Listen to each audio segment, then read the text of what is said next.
भीड़ में सोयाबीन उत्पादक किसानों ने आक्रामक होकर जिलाधिकारी कार्यालय के बाहर सोयाबीन फेंककर विरोध प्रदर्शन किया। इस विरोध प्रदर्शन में सामाजिक कार्यकर्ता शामिल हुए। नाफेड के सोयाबीन खरीद केंद्र बंद होने से चिंतित किसानों ने आंदोलन का रास्ता अपनाया है। सोयाबीन किसानों और सामाजिक कार्यकर्ताओं ने बीड़ जिला अधिकारी कार्यालय के बाहर सोयाबीन फेंककर विरोध प्रदर्शन किया।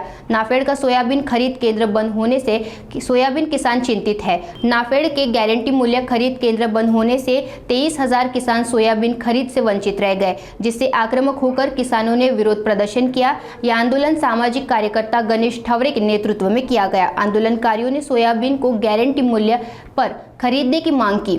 मांग पूरी नहीं होने पर राज्यव्यापी आंदोलन की चेतावनी दी गई। जिल्ह्यातील तब्बल 44,000 शेतकऱ्यांनी नाफेडकडे नोंदणी केलेली आहे सोयाबीन विक्रीसाठी।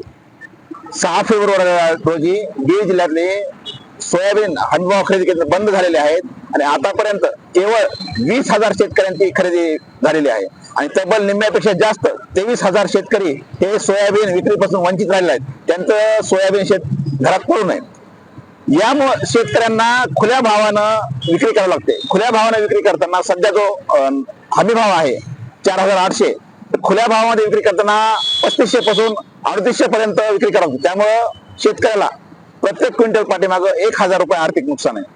त्यामुळे आमची अशी मागणी आहे की शासनानं अजून 1 महिनाभर सोयाबीन हमीभाव केंद्रांना खरेदी केंद्रांना मुदतवाढ देण्यात यावी, ज्यामुळे शेतकऱ्यांचं नुकसान होणार नाही।